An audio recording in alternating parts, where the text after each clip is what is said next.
para que vocês, para que a gente possa ter uma noção boa sobre a parte endócrina, principalmente, da regulação do ciclo menstrual. Então, assuntos como infertilidade, principalmente, síndrome de ovários polimicrocísticos, hiperprolactinemia, por exemplo, podem necessitar dessa base, tá bom?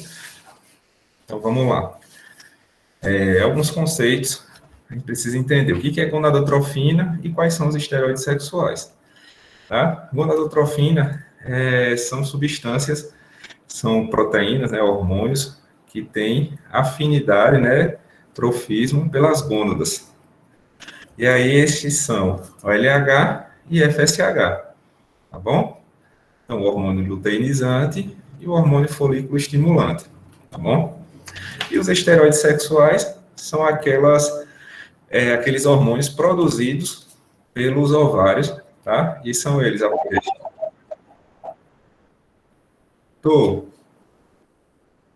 Deixa eu.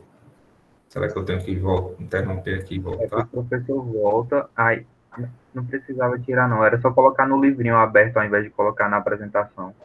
Ah, entendi. Peraí.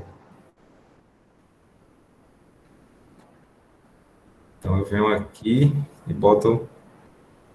Compartilha a tela primeiro, se o senhor parou de compartilhar. Certo.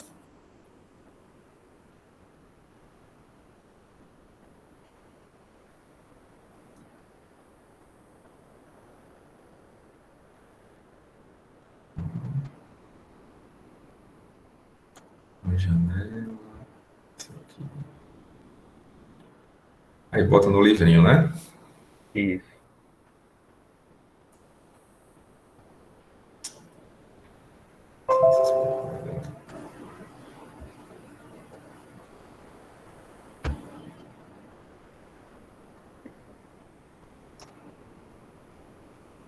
E aí?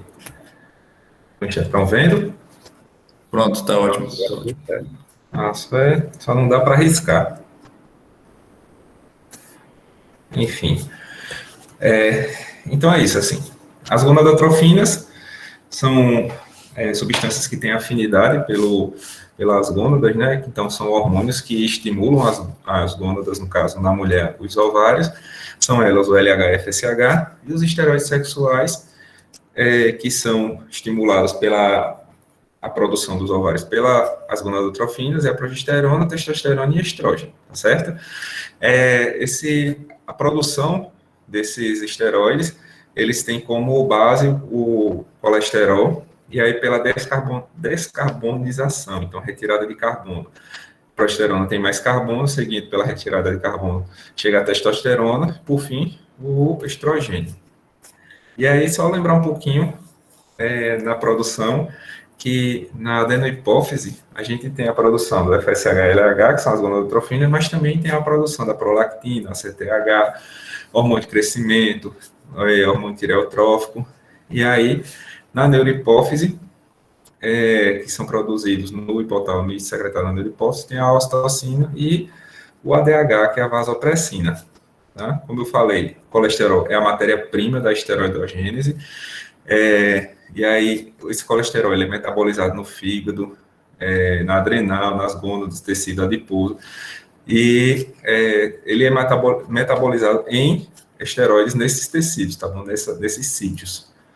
E aí, como eu já tinha dito, a progesterona, com 19 carbono, perde carbono, vira um androgênio, e por fim, um estrogênio, tá bom? Então, lembrando que, além do estresse causado por o esforço de alguns exercícios, de algumas modalidades esportivas e estilos de vida, mulheres que são submetidas, que têm um baixo percentual de gordura, pode ter alteração na resposta endócrina, no ciclo menstrual, por diminuição do colesterol, da matéria-prima, para a produção dos esteroides sexuais. Então, pode cursar com uma ovulação. Tá bom? Então, tem aquela síndrome da mulher atleta que tem relação com a redução do colesterol, do aporte calórico e energético, que essas mulheres, elas são submetidas, apesar de estilo aparentemente saudável, mas o excesso do exercício pode causar diminuição da produção de de esteroides sexuais, levando até a osteoporose, diminuição da densidade mineral óssea, a anovulação com amenorreia, tá? Então, já é um dado clínico interessante para a gente correlacionar com o ciclo menstrual. Falar um pouquinho do eixo hipotalâmico hipófise ovariano. O eixo, esse eixo central, os estímulos se originam do córtex, tá? E aí, o córtex cerebral, através de dopaminas e endorfinas, podem exercer feedback negativo ou positivo. Então, a primeira fase do ciclo, que é a fase folicular, ela sofre influência diretamente das emoções, dos eventos externos, tá? Através desses neurônios, como eu já falei, dessas substâncias. E esses neurônios, eles podem interferir de forma negativa ou positiva no hipotálamo, por meio do hipocampo, causando feedback positivo ou negativo. Por isso que a gente observa que em períodos em que há uma maior tensão, um maior estresse, eventos em que tem uma instabilidade emocional maior, a mulher ela pode ter atraso menstrual, ela pode ter anovulação. Então, isso pode estar interferindo diretamente na fertilidade dessa mulher e no ciclo menstrual, tá certo? Então, o hipotálamo é o que é produtor do hormônio gonadotrófico, que estimula a produção das gonadotrofinas, certo? E aí esse hipotálamo ele vai secretar o hormônio gonadotrófico de forma pulsátil e em uma determinada frequência. A meia-vida da gonadotrofina é muito curta, tá certo? Então a gente não dosa o GNRH. A gente consegue dosar o FSH e o LH, e o LH ele imita muito os pulsos do GNRH, tá bom? Na primeira fase do ciclo menstrual, que é a fase folicular, os pulsos de GNRH ele tem maior frequência e menor amplitude. Isso é caracterizado pelos pulsos do LH. Os pulsos na segunda fase do ciclo menstrual, ele tem uma maior frequência e uma menor amplitude, já seria o contrário, tá bom? O que estimula mais a presença do LH, tá certo? O estradiol no hipotálamo, em doses baixas, ele pode inibir a produção do GNRH, tá bom? Já em doses acima de 200 picogramas, ou seja, geralmente no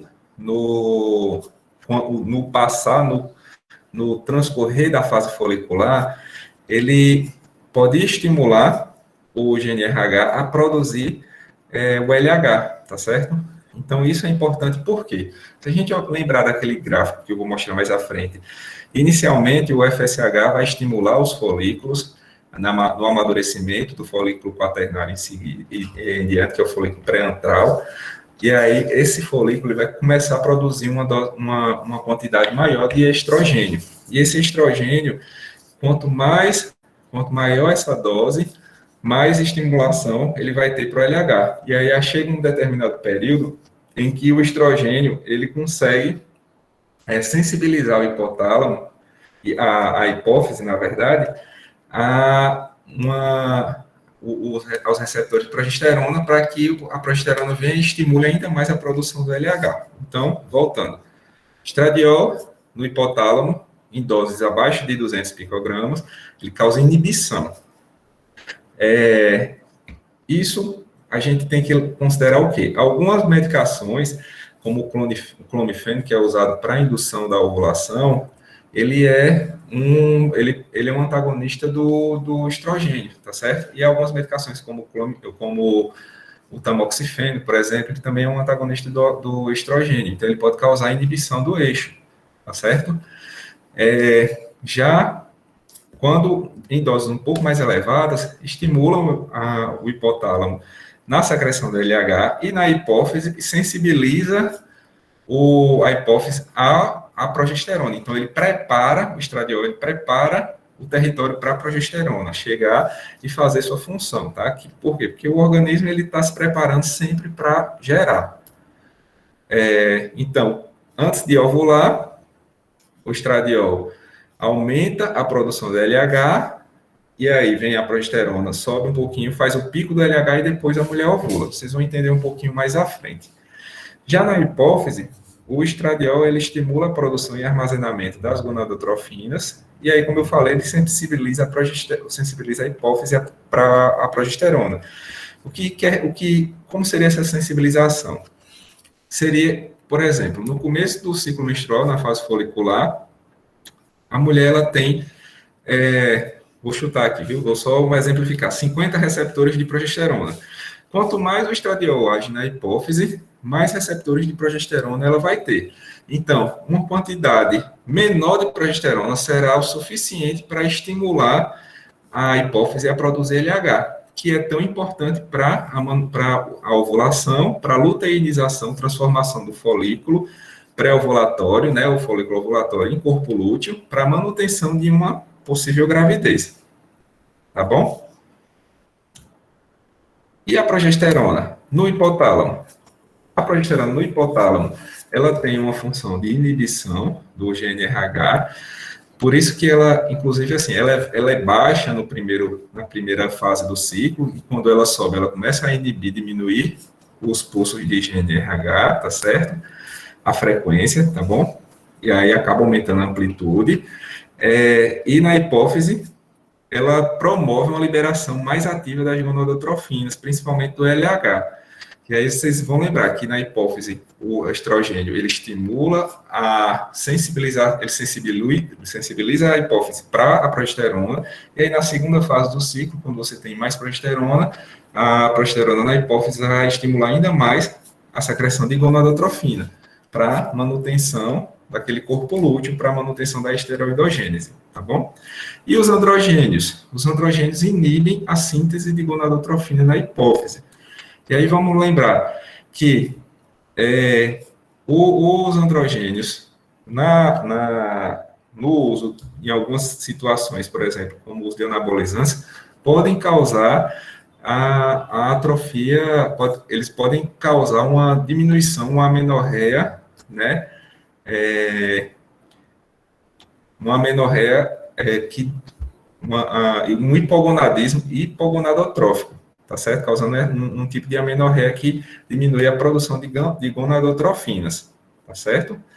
E, a longo prazo, quando você não tem conversão adequada de estrogênio, do androgênio e estrogênio na periferia, você vai causar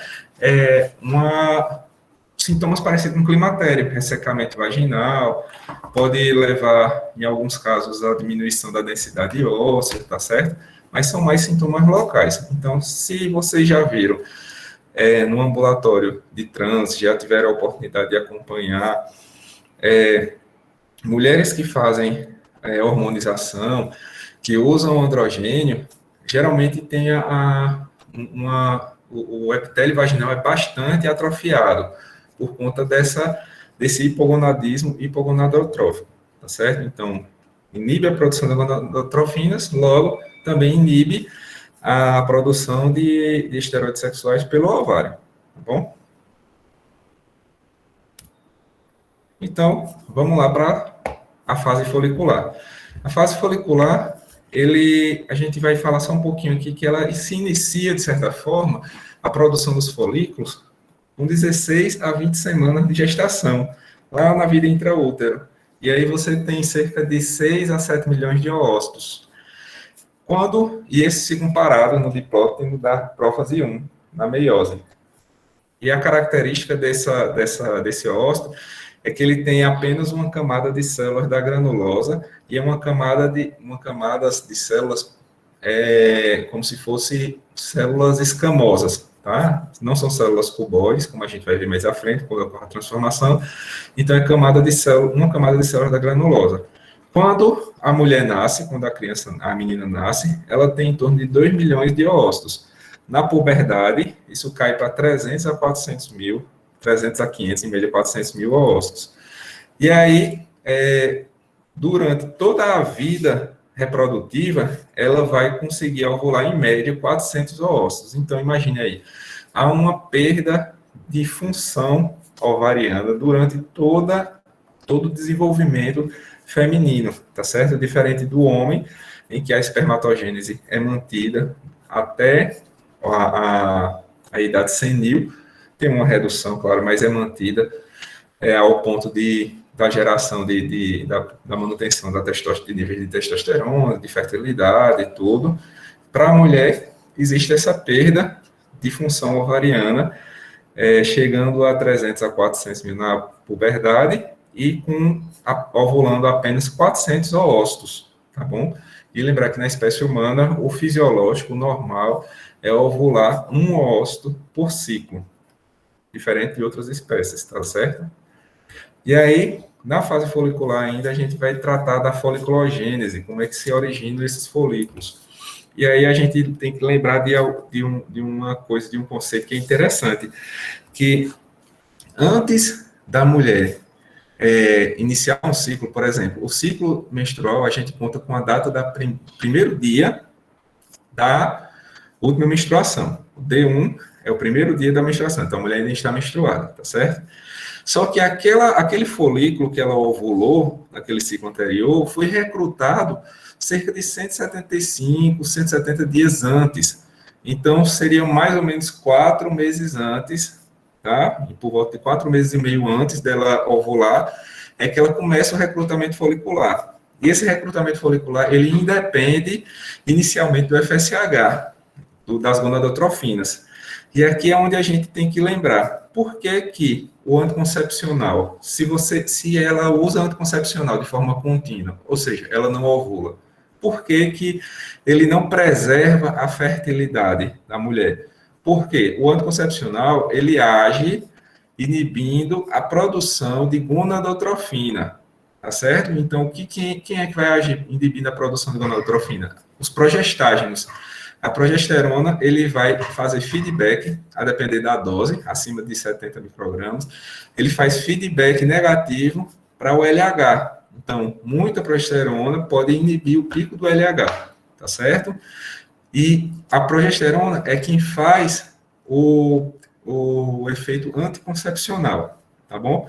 Então, se a gente for observar, ele vai agir apenas no folículo quaternário em diante, mas o folículo que estava quiescente, que estava adormecido, ele já foi recrutado. Então, cerca de 1.000 folículos são recrutados a cada ciclo menstrual. Então, se a gente for observar, a maioria deles vão entrar em atresia, independente do uso de anticoncepcional ou não. Então, essas mulheres, depois que é ativado o folículo primordial e recrutado, ele não tem volta, ele não para, ele não fica adormecido. Então, tem perda de folículo, mesmo durante o uso de anticoncepcional de forma contínua. Por isso que você não usa anticoncepcional para preservação de fertilidade, tá bom? Então, aí voltando aqui para nosso slide. Vocês conseguem ver o cursor do mouse? Sim, professor. Sim. Sim, professor. Então, assim, se a gente observar aqui, o recrutamento folicular, ele vai ocorrer 175 dias antes. Algumas substâncias vão ser responsáveis por esse recrutamento folicular, como ativinas, como proteínas proteínas ósseas, proteína própria do osso, e alguns outros que vou mostrar no slide à frente. Então, ele começa a recrutar nesse período, independente do hormônio folículo estimulante. E aí vai começar a ocorrer uma evolução desse folículo, através de uma modificação do padrão celular. A célula do folículo primário, tá? Que é esse folículo aqui que eu falei, o folículozinho primário, ele deixa de ser uma célula achatada, como escamosa, e torna-se cuboide. Então, a gente tem uma célula, um oócito, sabe? Que é uma célula cercada por um epitélio cuboide. E aí chama folículo primário. Por quê? Porque ele tem apenas uma camada de célula, tá? Esse folículo primário, ele sofre multiplicação, nas células da granulosa, tá? Então, o folículo está lá, fechadinho, e as células que circundam ele começam a sofrer multiplicação. E aí, quando tem duas camadas ao redor do óvulo, isso sempre é estimulado por outras substâncias que não é FSH, como aqui, ó, ativinas, proteína própria proteína modificadora óssea, como esse peptídeo GDF9. Então, através dessa multiplicação, você tem a formação de folículo secundário, que aí é quando começa a ter formação de células da teca. Células da granulosa ficam apregadas no óvulo, no oócito. Então, é como se fossem grânulos, são grânulos. Células da teca é para fora do óvulo, tá certo? Fica a parte mais externa. E aí a gente vê que no folículo primário, ele tem uma camada de células da granulosa e começa a formar o folículo secundário, que aí vai ter camada de células da granulosa e da teca. O folículo secundário, ele começa a ficar um pouquinho mais sensível ao FSH, porém, ainda é mais dependente dessas células, desses estimuladores aqui, tá certo? E aí, vai começar a estimular a proliferação de células da granulosa para o terceiro estágio com 3 camadas celulares. E por aí vai, tá certo? O folículo pré-antral, ou folículo quaternário, ele já é dependente do FSH. E aí, quando ele é dependente do FSH, ele começa a produção de estrogênio, tá bom? E o estrogênio, ele vai agir nas células da granulosa. Só que para ele, o FSH ele vai agir em células da granulosa. Só que para ele produzir estrogênio, vocês lembram que tem que partir do colesterol, virar progesterona, virar androgênio. Aí esse androgênio ele vai passar por gap junctions das células da teca para as células da granulosa e vão ser aromatizados em estrogênio, estradiol e estrona, tá bom? O folículo pré-antral é chamado assim porque ele ainda não tem uma cavidade antral, não tem ainda antro, significa sala, é um local aberto. Então, esse folículo pré-antral ele ainda é um aglomerado maciço de células. Você tem o oócito, tem as células da granulosa, em torno de 4 camadas de células da granulosa, tem as camadas da célula da teca externa e teca interna, e aí começa a depender mais do FSH. Nesse período, o que vai acontecer? O FSH vai começar a recrutar folículo, tá bom? E aí, se a gente observar aqui, o folículo pré-antral vai ser várias células da granulosa, 1, 2, 3, 4, aqui, ó, 5 camadas, começa a ser o folículo pré-antral, e aqui, células da teca que estão aqui externamente ao oócito. O oócito é aqui, ó, é uma célula, tá certo? E aí, ele tem cerca de 200 micrômetros, tá? Isso aqui não é nem visto na ultrassom. Então, partiu de um folículo primordial para virar um folículo primário, para depois virar um folículo secundário, terciário, quaternário, que é o pré-antral, e começar a produção de estrogênio, tá bom? As células da teca, como eu falei, são células mais externas, são as únicas células que são vascularizadas. Então, toda a nutrição, tudo que chega aqui para o oócito e para a célula granulosa, chega por difusão.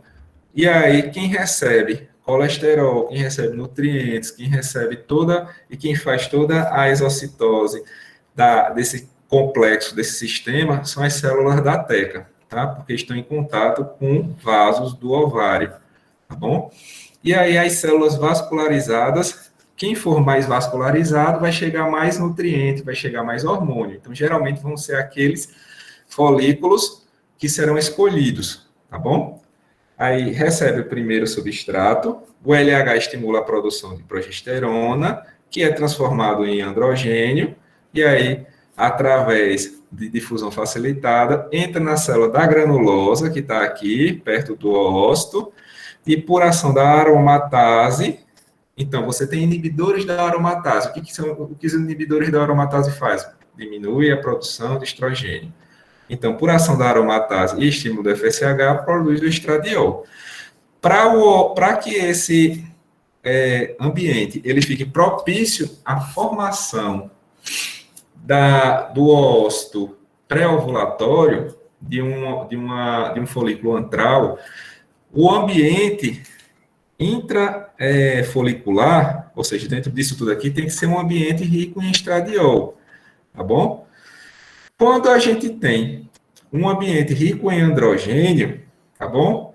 O próprio androgênio, ele vai inibir, ele vai começar a ter a conversão de androgênio através da 5-alfa-redutase, vai fazer androgênios reduzidos, vão fazer androgênios com 5-alfa-redutase, que é mais potente, e aquele próprio folículo, um ambiente rico em androgênio, vai entrar em atresia, não vai conseguir ovular, tá bom? Então não vai ter ovulação, não vai ovular aquele folículo.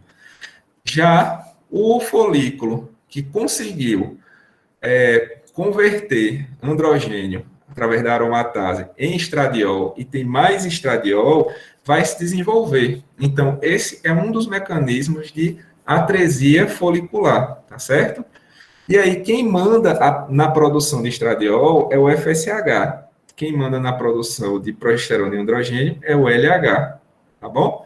Então, nos locais onde se produz mais FSH, onde tem mais receptor de FSH, onde chega mais FSH, ou seja, tem mais vaso sanguíneo irrigando esse folículo, ele vai conseguir produzir mais estradiol. E aí a gente tem que lembrar que o estradiol, na hipófise, ele vai produzir um feedback negativo em uma determinada quantidade, tá certo? Ele vai conseguir aumentar em uma determinada quantidade de estradiol, ele vai conseguir fazer um feedback negativo que vai inibir a produção de FSH, junto com a inibina. E aí o que vai acontecer com esse sistema? Aquele folículo antral que tem mais receptores ao FSH, ele consegue manter a produção dele de estradiol adequada e consegue se desenvolver. Por quê? Por mais que o FSH esteja caindo, aquele folículo vai ter receptores suficientes para pegar aquela pequena quantidade de FSH e manter a produção. Já aqueles outros folículos que têm poucos receptores, eles não vão conseguir se desenvolver, e aí o ambiente vai ficar hiperandrogênio e vai entrar em atresia, tá bom? E aí, quando entra em atresia, a gente vai lembrar de uma doença chamada síndrome de ovários polimicrocísticos, ou síndrome da hiperestimulação androgênica, por exemplo, em que o que acontece? Esse ambiente aqui, por alterações genéticas, por aumento da resistência à insulina, por hiperinsulinemismo, você tem o quê? Tem um ambiente hiperandrogênio. E aí esse ambiente hiperandrogênio faz com que os folículos, eles não consigam se desenvolver, eles entrem em atresia e a mulher não ovula, tá bom? Então aí já mais um link com uma patologia para a gente lembrar mais na frente quando for estudar endocrinologia ginecológica. E aí o folículo antral é o quê? Como eu falei, é quando tem um antro, quando tem uma cavidade. É um folículo que fica multilamelar, ou seja, muitas camadas, e aí tem células da granulosa que estão aqui, ó, as células da granulosa, certo? Que não estão tão perto do oócito, que estão mais para a periferia, vamos dizer assim, começa a produzir um fluido folicular. E aí esse fluido ele é rico em nutrientes, tem até prolactina, tem alguns hormônios, e aí esse fluido começa a distender, tá? E aí começa a formar a cavidade folicular ou a cavidade antral. Então a gente tem um folículo antral. E aí, esse fluido, ele facilita as trocas foliculares entre a granulosa e o ócito, tá? E o óvulo. Atua no processo de ovulação, com um crescimento de 15 a 20 milímetros em cerca de 10 dias para a periferia do ovário. O que isso significa? Com esse dado, gente, vocês vão entender uma informação importantíssima para a avaliação da fertilidade e para o momento pré-ovulatório. Quando vocês quiserem avaliar a fertilidade da mulher, vocês vão pedir contagem de folículo antral. E aí, a contagem de folículo antral é o quê? Contar nos 2 ovários todos os folículos que têm, em média, de 15 a 20 milímetros, tá bom? Geralmente, no período pré-ovulatório, vai ficar apenas um folículo em torno de 18 a 20 milímetros. ou seja, de 1,8 a 2 centímetros. E é esse folículo que vai ovular, tá bom? Então, a contagem de folículo antral, que o normal é na soma dos dois ovários, espera-se que ela tenha uma boa reserva ovariana, ou seja, ela está conseguindo recrutar folículos suficientes para chegar no folículo antral e depois chegar no folículo pré-ovulatório, é que seja a soma dos dois ovários em torno de 6 a 18 a 20 folículos. Passando disso, é síndrome de ovários polimicrocísticos, tá bom? Na verdade, não é síndrome, é um ovário polimicrocístico, a síndrome já tem outra conotação. Mas se você tiver na soma dos dois ovários mais do que 20 microcistos, né, mais do que 20 folículos, é considerado um ovário polimicrocístico, tá certo? Então, quando o folículo, o fluido antral, ele vai aumentar, tá, o folículo, vai jogar esse folículo mais para a periferia, porque imagina aí que ele está crescendo. Dentro do ovário é maciço, tem muita pressão. Fora do ovário tem menos pressão, então ele vai sendo empurrado para fora do ovário, para a periferia, para perto lá das fímbrias, da trompa. Então, aquele folículo sendo empurrado para as fímbrias, ele vai ter uma pressão dentro dessa cavidade folicular e isso vai fazer com que ele ovule, tá bom? É um dos mecanismos de ovulação. Com a formação da cavidade folicular, né, há a divisão das células da granulosa em duas camadas. Então, imagine aí que a gente tinha só células da granulosa. Agora a gente vai ter células da granulosa que estão mais perto de células da teca e células da granulosa que estão mais próximo ao líquido, à cavidade folicular, a cavidade antral. Quando está próximo ao fluido folicular, são chamadas de células do cúmulo. São aquelas do cúmulo oóforos, que vem quando ocorre a fecundação, a reação reação oocitária que impede a entrada de espermatozoide, de mais de um espermatozoide dentro do folículo, dentro do óvulo, tá bom? E essas são as células do cúmulo, elas ficam aderidas ao óvulo quando ocorre a ovulação. Quais são suas funções? Produção do ácido hialurônico para poder dissolver o capsídeo, a cápsula do espermatozoide e suporte para o crescimento e diferenciação do óvulo durante a fecundação. Lembre que quando ocorre a fecundação, vai terminar a divisão celular, certo? E expansão do próprio cúmulo, ou seja, aquelas células do cúmulo óvulo vai começar a fazer expansão da cavidade folicular, vai produzir líquido folicular para o êxito ovulatório. E as células próximas à teca, que são células da granulosa mural, ou seja, vai formar a parede, o muro do folículo de Graft, do corpo lúteo, ela tem uma função predominante na esteroidogênese.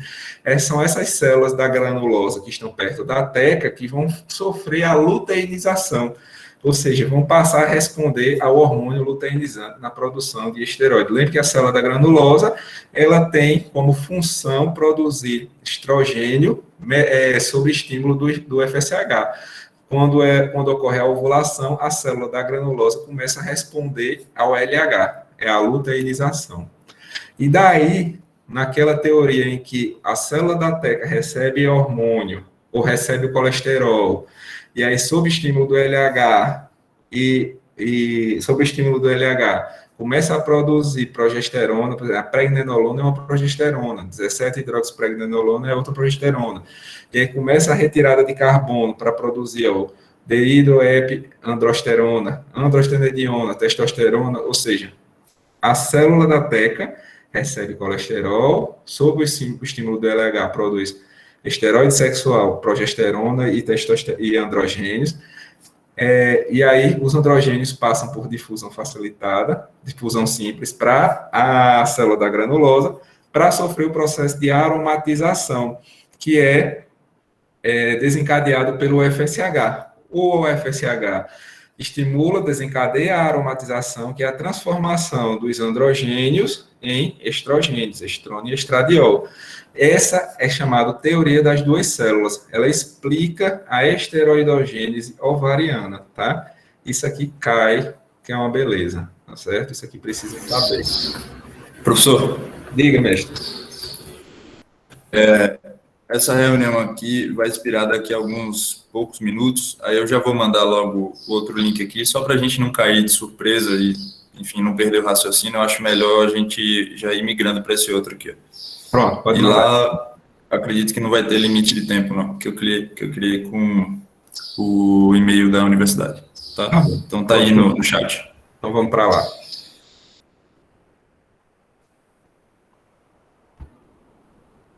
Espera aí, como é que eu faço aqui?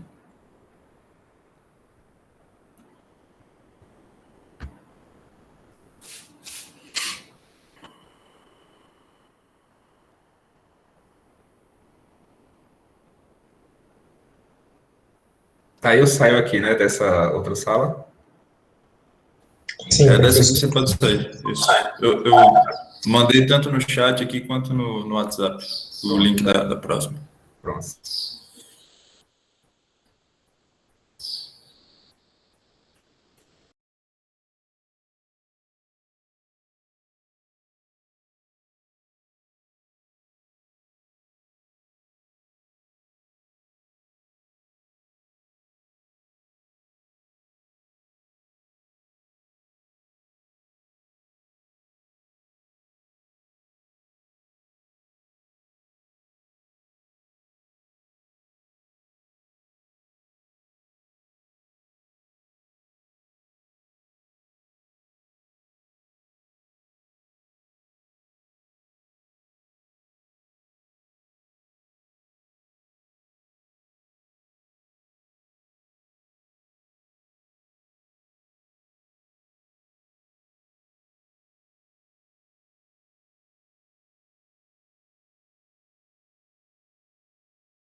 Tira dúvida depois, se quiserem. Então, vamos lá. Como eu falei, a teoria das duas células é legal, é importante vocês entenderem. De forma resumida, o entendimento da teoria das duas células é imaginar que você tem células da teca que são externas, são células vascularizadas, em contato direto com células da granulosa. As células da granulosa não têm vascularização, não têm suprimento sanguíneo. E aí as células da teca, elas são sensíveis ao LH, o hormônio luteinizante. O LH autoriza a entrada do colesterol na célula da teca e ativa as suas reações enzimáticas, né, para a produção dos esteroides sexuais. O colesterol, lembrar que o colesterol vai chegar pelas aquelas proteínas, né, de alta densidade, o HDL, o LDL, principalmente pelo HDL, tá certo? Aí o colesterol chegando na célula da teca vai ser absorvido, vai sofrer reação enzimática, vai ser produzido a pregnenolona, que é a progesterona, vocês podem ler em alguns livros, pregnenolona ou progesterona, e aí vai ser descarboxilado até chegar a androstenediona e testosterona. Esses dois androgênios vão ser passados para as células da granulosa por difusão simples e vão ser aromatizados, vão sofrer um processo de aromatização de androstenediona e estrona e testosterona e estradiol. E isso mediado pelo FSH, tá? Quando a mulher ovula, a célula da granulosa, elas vão passar a exibir outro arcabouço enzimático e vão ser também estimulados pelo LH na produção de estrogênio, progesterona em maior quantidade e testosterona. Mas o hormônio predominante na fase lútea vai ser a pregnenolona, ou progesterona. Pronto. E aqui tem toda a descrição, né, anatômica, por assim dizer, nessa citológica. Gente, o folículo primordial, folículozinho pré-antral, com crescimento de células da granulosa, surgimento das células da teca. Aqui já começa a responder, né, ao FSH, na produção de estrogênio, de estradiol, e aí as células da granulosa do cúmulos começam a produzir, essas células aqui, ó, começam a produzir o líquido folicular, começam a formar a cavidade antral, e as células da granulosa mural, junto com as células da teca, mantêm a esteroidogênese. Essas células aqui, esse líquido, ele crescendo, aumentando de tamanho esse antro, ele chega a um folículo pré-ovulatório, quando ele atinge, em média, 20 micrômetros ou 2 centímetros, né, 18 a 2 centímetros. Então, quando se vê um ultrassom que se faz mais ou menos na metade do ciclo menstrual, lá para o 14º dia, por exemplo, lembrando que a primeira fase do ciclo menstrual é uma fase variável, porque ele vai depender dos estímulos emocionais, tá certo? Depende do córtex, da produção, do pulso de produção das gonadotrofinas. Quando chega na fase pré-ovulatória, esse folículo ele vai estar em torno de 1,8 a 2 centímetros. E aí a gente chama de folículo pré-ovulatório. Então, pegou um ultrassom, viu lá um cisto? Cisto é a partir de 3 centímetros, gente. Abaixo de 3 centímetros não é considerado cisto, certo?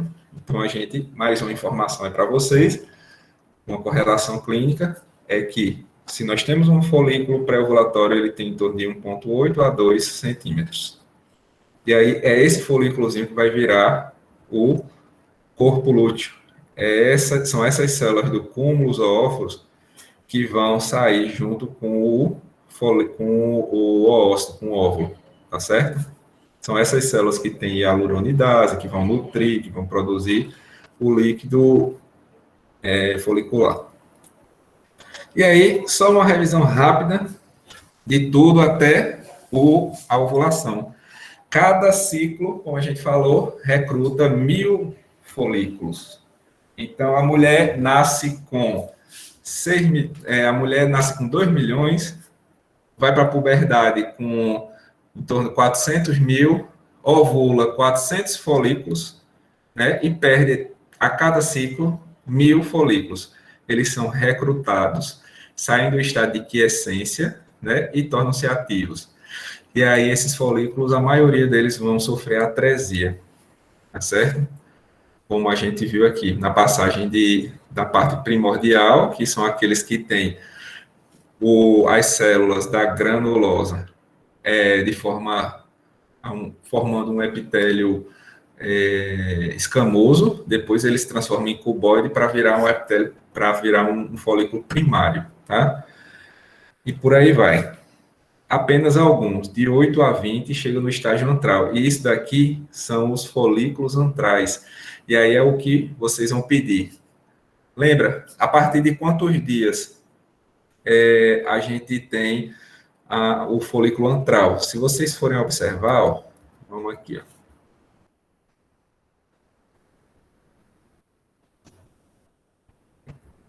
Eu acho aqui. Na frente. Mas é a partir de em torno de 3 a 5 dias, ou seja, no 4º dia, sai do folículo terciário, do folículo pré-antral, tá? Migra do folículo pré-antral para folículo antral.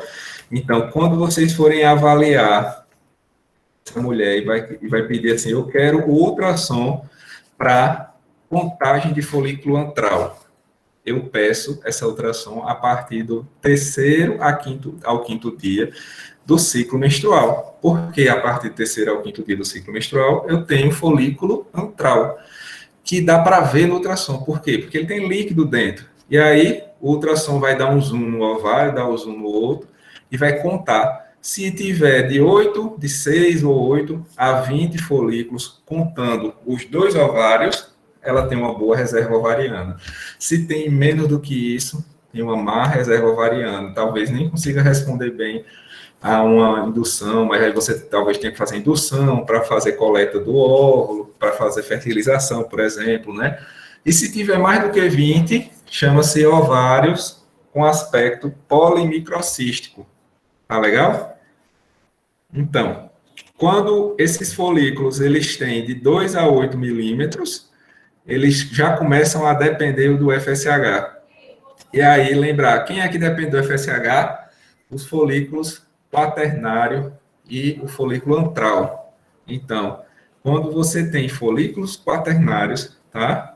Ele já começa a depender do FSH. E apenas um dos folículos, como eu falei, tem mais receptor do FSH. Apenas um folículo tem mais suprimento sanguíneo. E aí, esse é o folículo escolhido. Essa é a teoria para a gente pensar. Por que você recruta 1.000?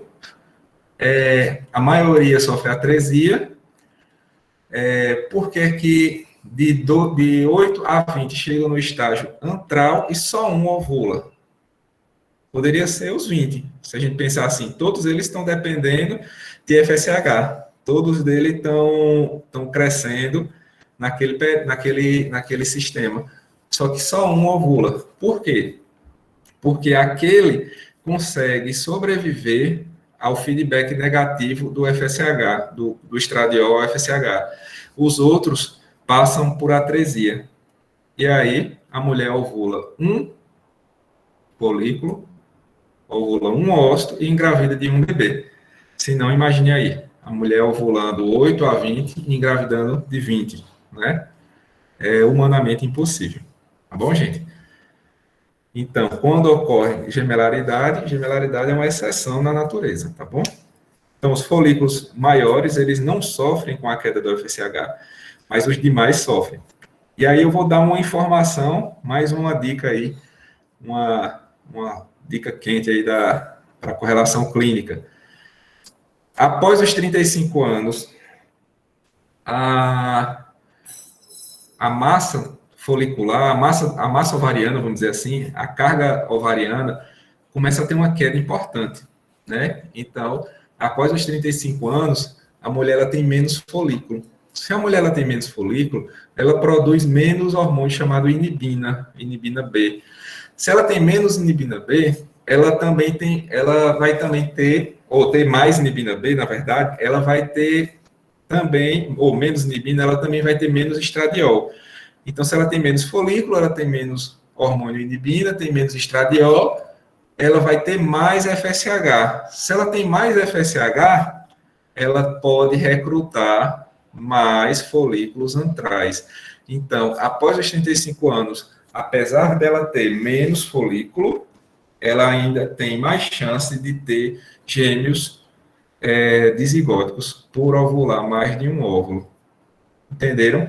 Porque após os 35 anos, a tendência é que o FSH ele suba um pouquinho. Ele sobe um pouquinho, logo ele vai conseguir ter quantidade suficiente para recrutar mais folículo antral para o folículo pré-ovulatório. Tá bom? E aí o LH? O que vai fazer?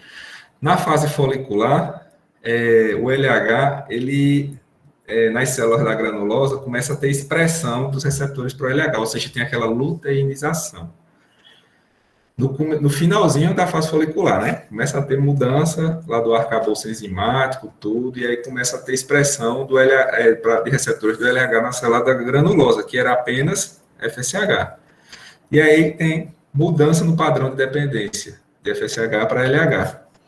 Logo, a transformação luteínica junto à teca, tá bom? Das células da granulosa, que são as células da granulosa mural, e aí o LH promove o aumento do fator de crescimento endotelial, que é um fator pró-angiogênico, e aumenta a vascularização na fase pré-ovulatória. Então, isso serve para quê? Para nutrir o corpo lúteo, para chegar a mais hormônio naquele corpo lúteo. E aquele corpo lúteo, ele vai nutrir, vai ficar ativo de forma fixa, ou seja, a gente tem como determinar quanto tempo a mulher teve de fase lútea. Ele fica ativo por, em média, 14 a 16 dias. não tem uma variação grande. Então, no dia que a mulher menstrua, se você contar 14 dias antes, geralmente vai ser aquele período em que ela ovulou, vai ser aquele dia que ela ovulou, tá bom? E aí o folículo, ele começa a liberar pequenas quantidades de progesterona, um pouquinho antes de ovular. E aí vocês lembram que lá no comecinho da aula a gente falou que a hipófise ela é sensibilizada pelo estradiol para aumentar os receptores de progesterona? É isso que acontece. Como tem muito receptor de progesterona, uma pequena quantidade... Então, o estradiol cresce na fase folicular, sensibilizou ao máximo os receptores de progesterona, lá na hipófise. As células da teca e da granulosa começam a produzir progesterona, ele começa a crescer, e aí o aumento da progesterona, mesmo um aumento pequeno, já é o suficiente para fazer um pico do LH. E aí o pico do LH termina a maturação do folículo, e aí depois de 36 horas desse pico do LH, ocorre a ovulação, tá bom? Então, os testes de ovulação, eles dosam o LH, tá certo? Avalia se a mulher está tendo pico do LH, aqueles testes de farmácia, tá? E aqui só um resuminho, né? Os folículos primordiais e pré-antrais não dependem do FSH, são ativados por essas substâncias, por esses peptídeos, por esses hormônios. Eles são, lembrar, o hormônio antimileriano. Lá na embriogênese, ele quer que aquele bebê não seja mulher, então ele é antimileriano, é antimulher. Ele também não quer que a mulher ovule, então ele oferece feedback negativo, tá? São produzidos pelas células da granulosa e eles controlam, ficam competindo, oferecendo feedback negativo.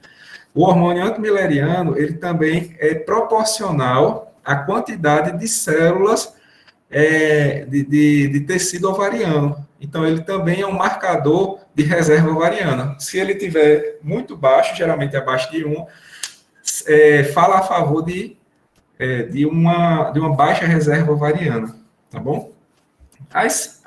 Os fatores de crescimento, insulina simile e a insulina, eles promovem um ambiente hiperandrogênico dentro das células dos folículos antrais. Então, eles podem contribuir para o feedback, para a atresia.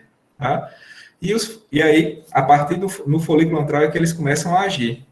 O FSH e o LH vão fornecer feedback positivo, vão ser regulados por feedback positivo ou negativo, a depender da quantidade de estrogênio, tá certo? E aí, no período da ovulação, o pico do LH, depois de 36 horas, oferece um ambiente propício para a ovulação, um ambiente mais vascularizado, um ambiente onde você tem uma maior produção de líquido folicular, né, para que ocorra a ovulação por aumento de pressão intrafolicular. E aqui é aquele gráficozinho que a gente vê em todo canto. Folículo primordial, começa a ter o folículo pré-antral, aqui já tem a formação do folículo antral. Então, a gente viu aqui, ó, tá vendo, ó, 4 dias, ó, mais ou menos. Então, de 3 a 5 dias, você tem o crescimento de folículo antral, é quando a gente começa, onde a gente pode contar a partir disso. Aí você tem folículo antral, folículo pré-ovulatório, é aquele folículo com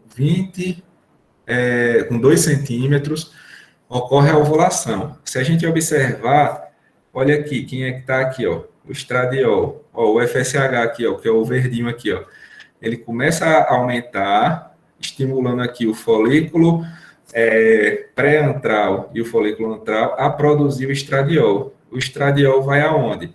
O estradiol vai lá na hipófise e diz o quê? Vamos lá preparar o terreno para a produção de LH, tá? E aí, naquele período antes da ovulação, tem uma luteinização. O hormônio luteinizante começa a produzir, estimular as células da granulosa, as células da teca, a produzir também progesterona.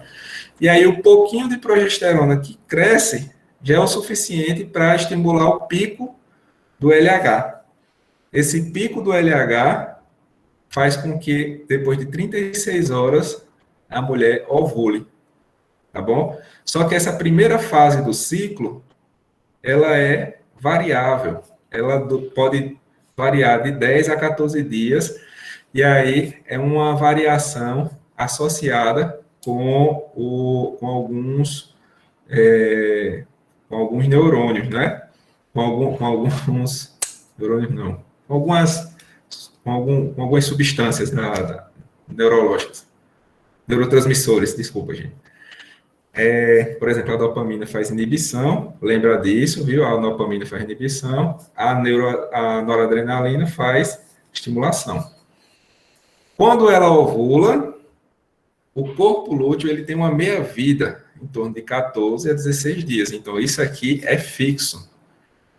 Se não engravidar, o HCG não tiver presente, esse corpo lúteo, o HCG, ele é uma molécula semelhante ao LH, ele o corpo lúteo ele entra em atresia. Se engravidar, o HCG mantém esse corpo lúteo, e aí o corpo lúteo ele vai sustentar essa gestação até que a placenta tome de conta na produção de progesterona, tá bom? Aí eu lembrei para vocês uma coisa, o HCG ele é semelhante ao LH. O LH ele tem uma meia-vida curta. O LH a gente não consegue produzir LH sintético, mas consegue produzir HCG sintético, consegue pegar HCG equino. E aí o HCG ele é utilizado para algumas mulheres que têm dificuldade de ovulação para simular o pico do LH. Então, você chega aqui, tem um ultrassom mostrando um folículo, fez o recrutamento folicular com clomifeno, com letrozol, e aí tem lá um folículo pré-ovulatório. E aí você quer fazer com que essa mulher ovule, você dá HCG para ela, e o HCG simula esse pico do LH, e aí ela ovula, tá bom? E aí, se você observar, começa a fazer um feedback negativo aqui, ó, porque a progesterona, ela vai estar lá alta, e aí a progesterona em grandes quantidades na fase folicular, na fase lútea, faz feedback negativo com o LH, e o estradiol também, lembrar que faz feedback negativo com o FSH. E aí começa a ter a queda novamente, e depois a descamação e menstruação, tá? No ciclo uterino, a gente lembra que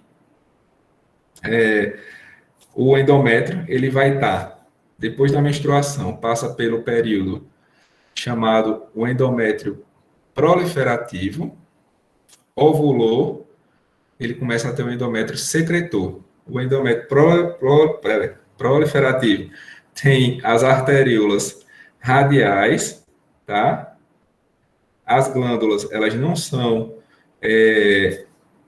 muito espiraladas, não são muito, não tem um conteúdo, uma secreção aumentada, um endométrio rico em mitoses, ou seja, prolifera porque tem muito estradiol.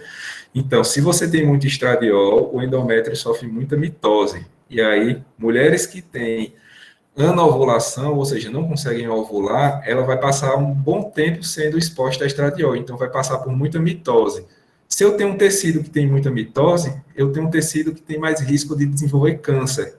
Então, mulheres que têm síndrome da anovulação, que tem síndrome de ovários policísticos, ela passa por muito período com estradiol, então ela tem mais chance de ter câncer de endométrio, tá certo? E aí, quando ovula, a progesterona, ela vai contrapor esse estradiol, porque o estradiol, assim como lá na hipófise, ele prepara o terreno para a progesterona, ele também prepara o terreno aqui, aumentando os receptores de progesterona no endométrio. E aí, na segunda fase do ciclo, esse território cheio de receptor de progesterona vai sofrer um processo chamado de sair de endométrio proliferativo para um endométrio secretor, onde as arteríolas radiais, ou seja, radial é o quê? Aquele é o raio do círculo, ele sai das arteríolas arqueadas do útero, viram arteríolas radiais, e aí, na fase secretora do endométrio, essas arteríolas radiais, elas vão dar origem às arteríolas espiraladas.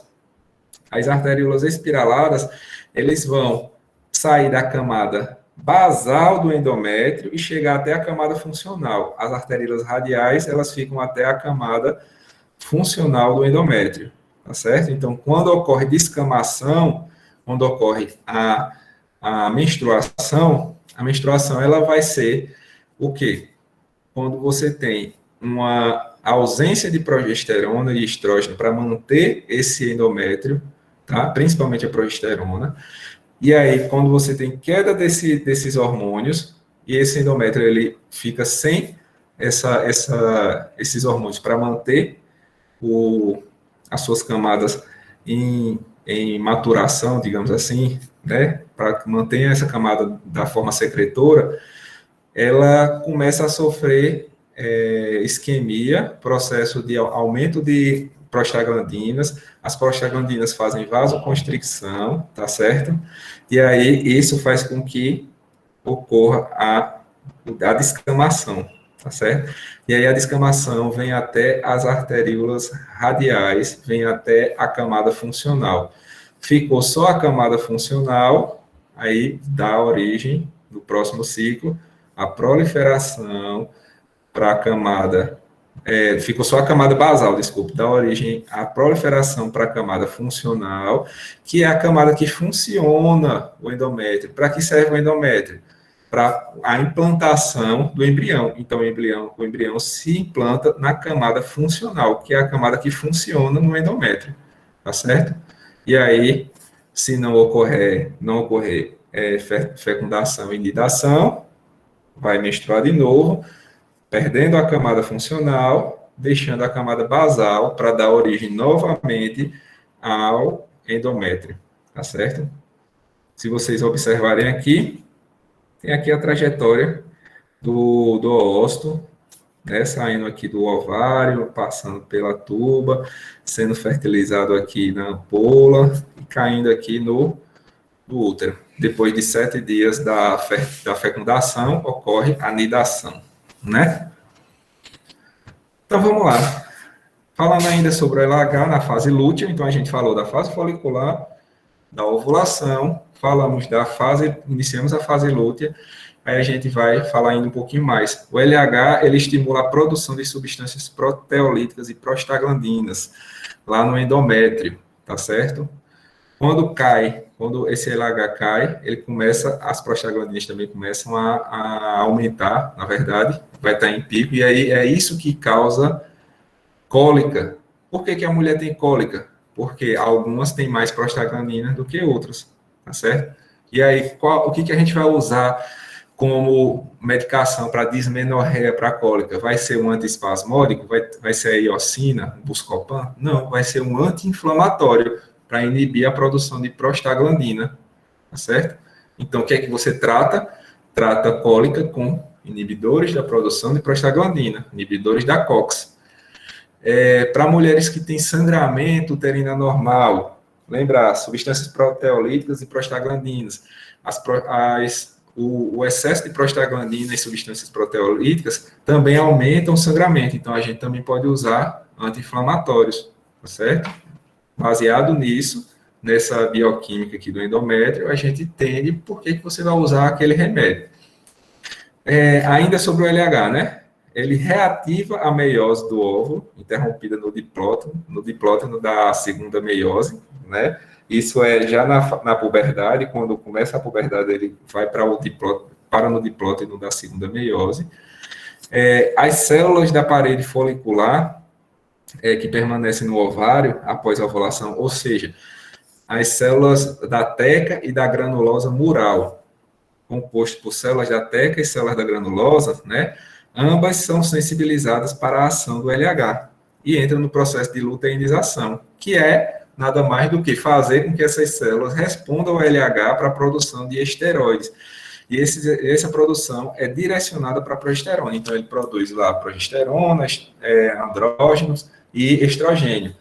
Na fase folicular, vai predominar a produção de estrogênio. Na fase lútea, vai predominar a produção de progesterona. E aí, só para uma complementação aqui do ciclo menstrual, os mecanismos de ativação folicular e reserva ovariana, a gente lembra que o que ativa o recrutamento folicular, que ativa ainda ainda é um mistério, na verdade, mas são substâncias como a ativina, como algumas, como por exemplo a via do fosfato de inositol 3-quinase, como a proteína moduladora óssea, ela ativa o recrutamento folicular. E o hormônio antimileriano, ele sensibiliza o folículo à ação do FSH. Só que aí ele também causa inibição da produção da via de produção do folículo primário, secundário, terciário ao quaternário e folículo antral, tá bom? E aí ele é secretado a partir de 36 semanas e é produzido nas células da granulosa. E aí, como eu falei, se tem hormônio antimileriano abaixo de 1, significa que tem pouca célula da granulosa, significa que tem poucos folículos, significa que a mulher ela tem uma reserva ovariana reduzida, tá bom? E aí a gente só lembrar que o ciclo menstrual é dividido em duas fases, fase folicular e fase lútea, né? Na fase folicular, a gente tem um aumento das células da granulosa, crescimento do óvulo, produção predominante de estradiol. O que marca o início é a descamação, ou seja, a menstruação. O estradiol tem papel de cicatrizar o endométrio. Então, o que faz o estradiol? Mitose, proliferação, vira câncer. Tá? O epitélio colunar e glandular com receptores de estrogênio, em resposta ao estradiol, prolifera em pseudoestratificado e tem muitas figuras de mitose. Quando o endométrio atinge certa maturidade, passa a apresentar os receptores de progesterona para a próxima fase do ciclo. E a progesterona inibe os efeitos proliferativos do estrogênio. Então, se a gente quer prevenir câncer em uma mulher que tem um estado hiperestrogênico, tá? O que a gente tem que fazer? Oferecer progesterona ou progestágeno. Progesterona micronizada, que chama ultragestan. Progestágeno tem inúmeros. Aí você tem ciproterona, desogestrel, gestodeno, noretesterona. Então, quando você vai fazer terapia hormonal no climatério, você dá um estrógeno para cuidar da pele, do osso, do cabelo, dos sintomas climatéricos, e dá uma progesterona para que esse estrógeno não chegue lá no endométrio e vire um câncer de endométrio. Na fase lútea, tem o desenvolvimento do corpo lúteo, a predominância é da progesterona, né? E o que marca o início é a ovulação. O endométrio, ele foi sensibilizado pelo estrogênio, tá bom? E aí o corpo lúteo saudável vai durar 12 a 14 a 16 dias, tá? E aí, esse endométrio sensibilizado pelo estrogênio vai responder melhor à progesterona. Como a gente falou, reduz os efeitos proliferativos do endométrio, então vai controlar as mitoses, tá bom? Vai só como se fosse amadurecer aquele endométrio. Vai diferenciar essas glândulas de pseudoestratificada para glândulas tortuosas, acumulando glicogênio, glicoproteínas nas glândulas, ou seja, preparando aquela camada funcional, a camada que funciona no endométrio, para receber um embrião. Então, tem muita glicose, muito glicogênio. E aí, as arteríolas espiraladas endometriais ficam ainda mais espiraladas, ficam menos resistentes, que facilita a implantação embrionária. E aí, o pico de produção da progesterona ocorre 7 dias após a ovulação, no meio da fase lútea. Some aí, 7 mais 14, fica quanto? Dá 22, né? 21. Desculpa, gente. Então, quando é que a gente dosa a progesterona? Se você disser assim, eu quero saber se essa mulher ovulou. Eu tenho duas formas. Eu enxergo o corpo lúteo no ultrassom, passei o ultrassom e está lá o corpo lúteo no ovário. Ou eu doso a progesterona com 18 a 23 dias da data da última menstruação, em média 21 dias. Então, se a progesterona estiver acima de 3, significa que ela ovulou, tá bom? Isso é importante para quê? Porque ela pode ter amenorreia, por exemplo, ela pode ter sinéquias, pode ter síndrome de Ashman, e aí ela não está menstruando porque a gente acha que ela tem um problema ovulatório. Se você dosou a progesterona e ela ovulou, e a progesterona está acima de 3, então não é um problema hormonal, deve ser um problema no útero. Então, nesse período, a chance de implantação é máxima. Então, o que acontece? No dia da ovulação, pode ocorrer a fecundação, torno de 48 horas, 24 horas depois, na verdade, da ovulação, ocorre a fecundação. 7 dias após a ovulação, você tem maior quantidade de progesterona, um endométrio mais propício para a implantação. E isso, para quem faz fertilização, é importante, porque é o dia que vai implantar o embriãozinho, tá bom? Então, 2 a 3 dias após a fecundação, o trofoblasto ele entra na cavidade e inicia a produção do HCG, tá? E aí esse HCG, ele é muito semelhante ao LH, como a gente falou, e é o que mantém essa gestação até 12 semanas, que é quando a placenta assume completamente a produção de progesterona, tá bom? E aí, como a gente falou, o endométrio ele é dividido em camada basal e camada funcional. A camada basal é o que faz com que regenere. Tudo que é basal, a gente lembra. Células basais de algum lugar é porque aquelas células basais vai dar origem, é a base para a formação daquele epitélio. É o que regenera após a descamação menstrual, é o que vai fazer a nova camada funcional. Então, as células estromais são células do estroma recobertas por células epiteliais finas, né, delgadas, que abrigam glândulas curtas e irrigadas pelas artérias retas, são as artérias radiais. Na camada funcional, ela é a que funciona, a que serve para engravidar. Sofre modificações ativas durante o ciclo menstrual e descama mensalmente. São células epiteliais colunares, ciliadas e ricas em glicogênio. Tem os vasos tortos, espiralados, e na sua estrutura celular, glandular e vascular, é uma estrutura que permite a implantação com o objetivo da gestação. Se não ocorre gestação, a gente já sabe o que acontece, tá? As prostaglandinas, como eu já falei, é o que faz cólica, então é o que promove contração para expulsar o conteúdo uterino, ou seja, aquele tecido que está sendo descamado. E é isso que acontece, gente. Alguma dúvida? Muita informação, muito detalhezinho. Eu tentei correlacionar com... Tem outra referência aqui que eu não botei, mas eu não tenho nem como mandar para vocês, porque é no Kindle. Mas eu espero que tenha sido didático na medida que eu tentei fazer correlação clínica, falando um pouco de anticoncepcional, falando um pouco de síndrome de ovário policístico, trazendo um pouco como a gente pode medir, pode aferir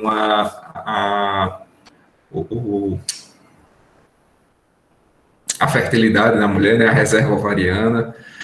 Então, eu espero que eu tenha conseguido alcançar o objetivo, que é de vocês terem esse entendimento prático do ciclo menstrual, tá certo? Se tiverem dúvidas, estou à disposição, fiquem à vontade, tá certo? Eu tinha algumas questõezinhas, se vocês quiserem, eu criei, assim, só para a gente fixar. Dá tempo? Professor, só uma dúvida antes da gente iniciar as questões. O senhor falou lá no início sobre a progesterona, o estradiol e os andrógenos. No tópico da progesterona, o senhor disse que na hipófise ela promove a liberação mais ativa das gonadotrofinas, né? No caso, seria um feedback positivo, né? Quanto mais progesterona, mais liberação das gonadotrofinas, do LH-FSH, não é isso? Inicialmente, isso. Inicialmente. Aí depois do 14º dia é que a gente vai ter o feedback negativo a partir da ovulação, é isso mesmo? Isso, depois do 7º dia, mais ou menos. Após o 14º, ovulou, quando você tem o pico da progesterona, começa a ter feedback negativo para o LH. Entendeu? Então, sempre o estrógeno vai fazer um feedback positivo com a dose baixa, abaixo de 200 microgramas.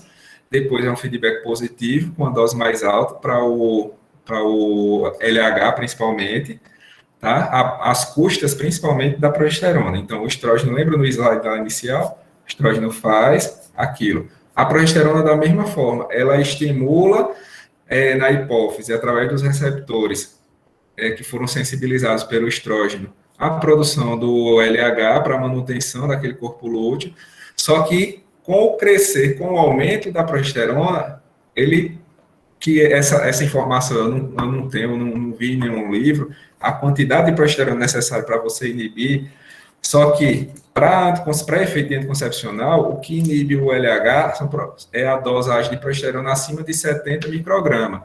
Por isso que os anticoncepcionais geralmente têm mais do que 70 microgramas. Então, se você usa um anticoncepcional só com progesterona, que quem faz, na verdade, quem faz a contracepção no anticoncepcional é o progestágeno. Não sei se vocês sabiam, mas a progesterona em doses altas, ele inibe o pico do LH, ele inibe o LH. Se vocês lembrarem, o contraceptivo de emergência, a pílula do dia seguinte, ela é feita de que hormônio? É o levonorgestrel. O levonorgestrel é um progestágeno.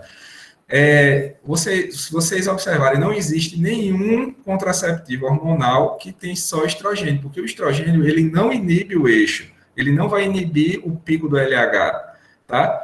A gente tem que inibir o pico do LH para a mulher não ovular. Quem inibe o pico do LH, se em doses altas, é a progesterona, entendeu? Apesar, progesterona dose baixa, vai lá e estimula o LH. Progesterona dose alta, inibe o pico do LH. Tá bom? Entendi. Então, no anticoncepcional é porque tem doses altas, né, professor?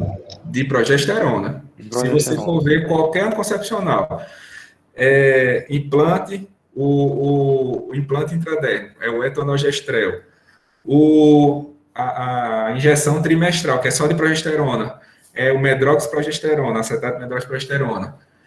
As pílula pós-parto, que é a única contraceptiva oral que oferece, que inibe a ovulação. É o desogestrel, ele é 75 microgramas, tá bom? Então, ele tem, quando sofre metabolismo, ele tem mais do que 70 microgramas de progesterona ativa. Então, se vocês forem observar, não existe contraceptivo apenas com estrogênio. Todos os contraceptivos hormonais, eles precisam do progestagênio para inibir a ovulação. Professor, existem anticoncepcionais orais que eles são a mesma composição, mas vêm em dosagens diferentes. Tem um que é encontrado na farmácia, que você tem a mesma apresentação na dosagem de progesterona, é 3 miligramas de progesterona nas duas versões, mas ele varia um pouco na composição do estradiol. Então, independente se você tomar alguma das formas, tanto a de maior ou menor proporção de estradiol, ele vai continua inibindo o pico de LH, porque é a progesterona que está atuando, né? Isso. E aí, para que serve o estradiol? A gente lembra lá, você viu lá, Raíssa, que o estradiol serve para cicatrizar o endométrio. Então, o estradiol, ele vai fazer o quê com o endométrio? Ele vai fazer o quê? Se eu der só progesterona, o endométrio, ele vai transformar o endométrio que era proliferativo em endométrio secretor. Só que esse endométrio secretor, ele é instável e ele pode ficar sangrando, tendo escape. O estradiol, ele serve o estrogênio, né, que é o etinoestradiol, o estradiol, tem a estrona, tem o valerato de estradiol, que são estrogênios mais naturais, eles servem para proliferar o endométrio, para fazer com que haja mitoses no endométrio e que você não sangre. Seu endométrio, ele vai ter a contraposição da progestágena, que vai oferecer contracepção, com o estrogênio para que você não fique sangrando durante um mês. Então, adolescentes, mulheres jovens, começam com a dose de etinoestradiol, por exemplo, de 0,15. Aí depois você sobe para 20, para 30, a depender de como ela se comporte. O estradiol, ele vai, junto com a progesterona, é quem oferece maior risco à trombose. O estradiol é quem controla o sangramento. Então, para você menstruar mensalmente, você precisa do estradiol, por quê? Porque o estradiol é quem prolifera, quem faz a camada basal produzir a camada funcional, que vai descamar. Então, o estradiol ele tem a função de mexer no seu endométrio.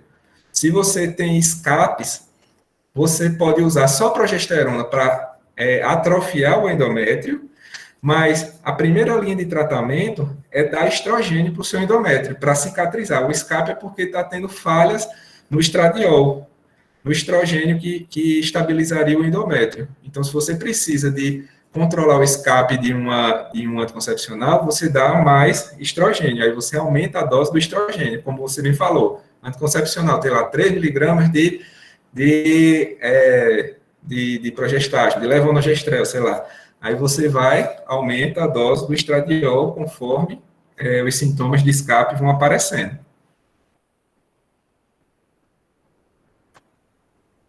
Entendi, professor. Obrigada. Nada. Deixa eu ver aqui.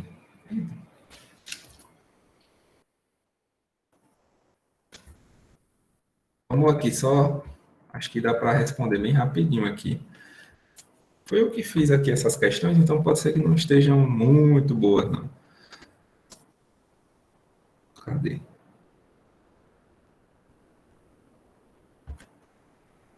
Vou colocar aqui para vocês. Vocês estão vendo? Sim. Então, vamos lá. Questões rápidas, né? Acerca das gonadotrofinas, que são produzidas no hipotálamo. Quais são as gonadotrofinas produzidas no hipotálamo? Letra A, GNRH, letra B, TRH, letra C, FSH, letra D, LH, letra E, nenhuma das alternativas.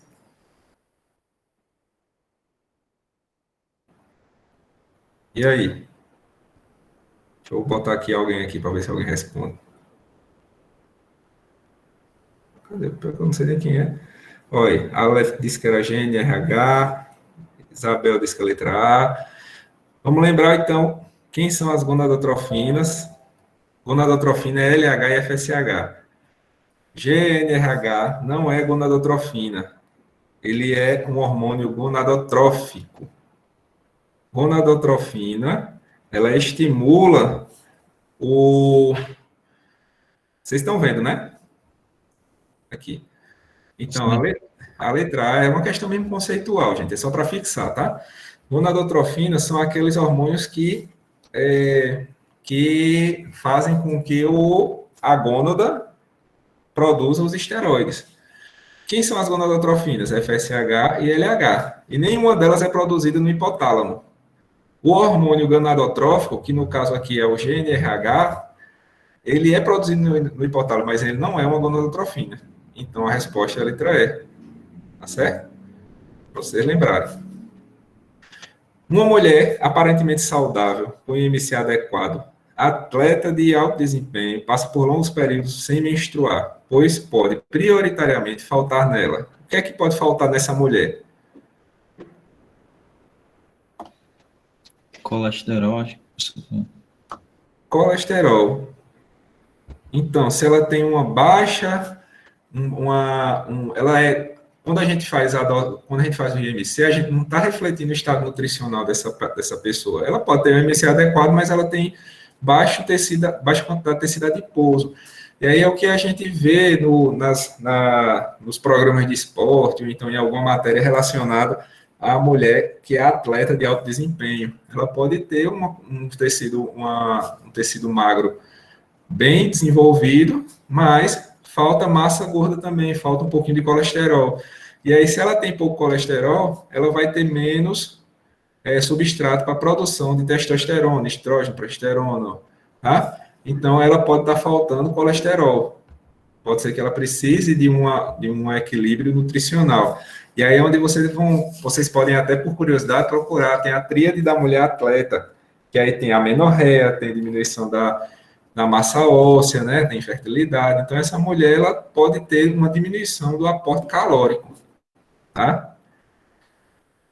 E aí, ó, uma questão aqui, ó. Uma amiga minha perguntou se tomar anticoncepcional contínuo para não menstruar iria preservar a fertilidade dela.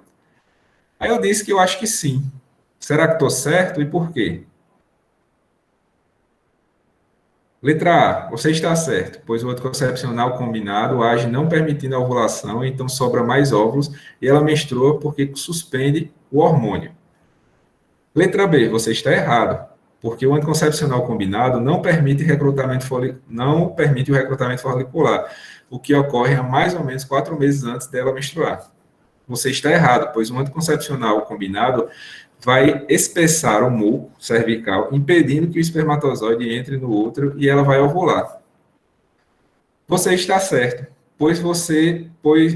porque ela, tomando anticoncepcional combinado, principalmente contínuo, os ovários delas ficaram inativados. Nenhuma das alternativas anteriores. Qual que é a resposta, gente?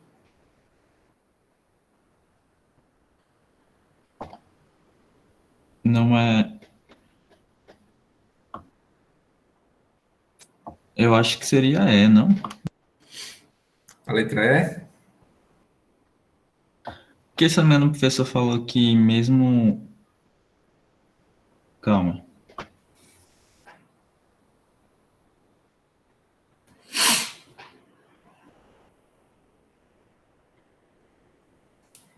Porque também, mesmo assim, é recrutado os folículos, só que eles sofrem atrofia, né? E a letra B fala que não é recrutado. Exatamente, é a letra E.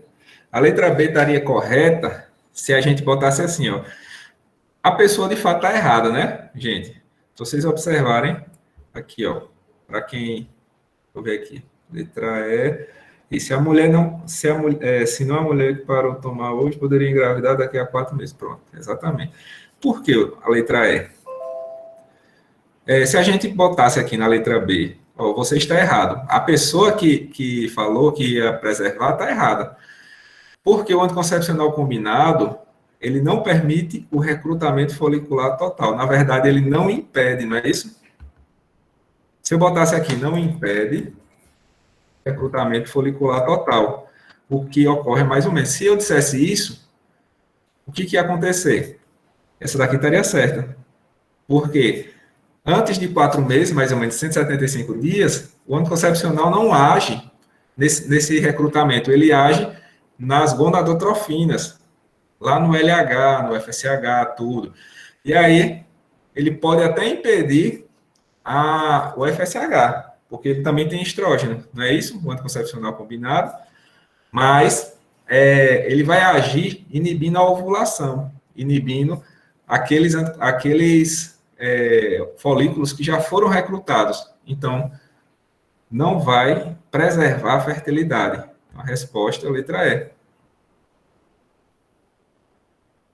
Olha aí, ó. Quarta questão. Estão enxergando aí? Estão vendo?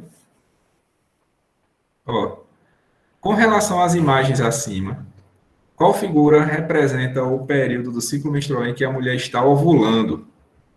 Para vocês aí, qual é a figura? 1, 2, 3, 4 ou 5?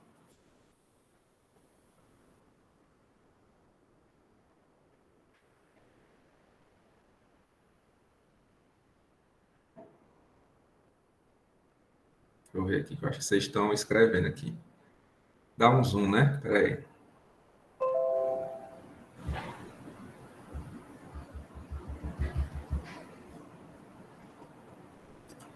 Chegou aí, é Isabel, né? Isabel. Isso. É melhor vocês falarem, gente, porque eu não tô, eu tô olhando para o Word, aí eu não tô vendo o chat. Qual Eu é? acho que 4? Eu acho que eu vi 4. É exatamente ela. A alternativa 4 mostra o método de Billings, né? Quando o muco cervical está mais filante. Quando a mulher ovula, ela tem mais estrógeno. Lembra que ela tem bastante estrógeno, depois ela faz o LH, depois ela faz a progesterona. Então, quanto mais estrógeno, mais glicogênio tem lá na secreção vaginal, na secreção endocervical. E aí, esse muco fica bem assim, bem filante. É um período em que a mulher, ela pode, inclusive, é um dos testes para que ela avalie se ela está ovulando. No período ovulatório, ela tem um muco cervical bem elástico, bem viscoso. Quando começa a ficar mais espesso, é porque tem predominância de progesterona.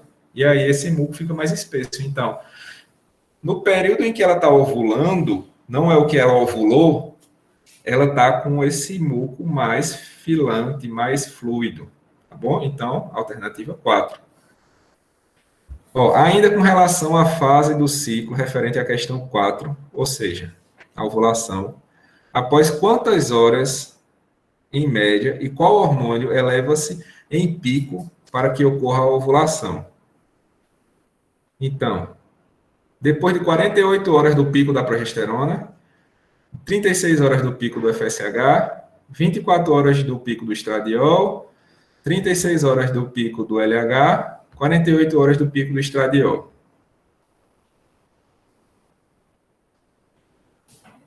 Letra D, professor. Letra D, que é quando a gente tem o pico do estradiol, 36 horas, o pico do LH, 36 horas depois, ela ovula, tá? E aí é quando vocês têm aqueles, quando pode-se fazer os testes de ovulação de farmácia, né? Então, você faz a avaliação do pico do estradiol. É um método direto na determinação da ovulação. O que é batata, sem você dizer, ó, aqui ovulou. O que é que eu posso dizer? Que com certeza a mulher ovulou. Se eu encontrar endométrio secretor, se eu encontrar copostologia com células intermediárias, se eu encontrar temperatura basal elevada, se eu encontrar observação do corpo lúteo no ultrassom, e se ela tiver ausência de cristalização do muco cervical. Qual é o método que eu digo? Com certeza que ela ovulou. D de dado. D de dado. Se eu encontrar um endométrio secretor, isso quer dizer o quê? Que ela tem progesterona, mas eu posso ser uma progesterona exógena, certo?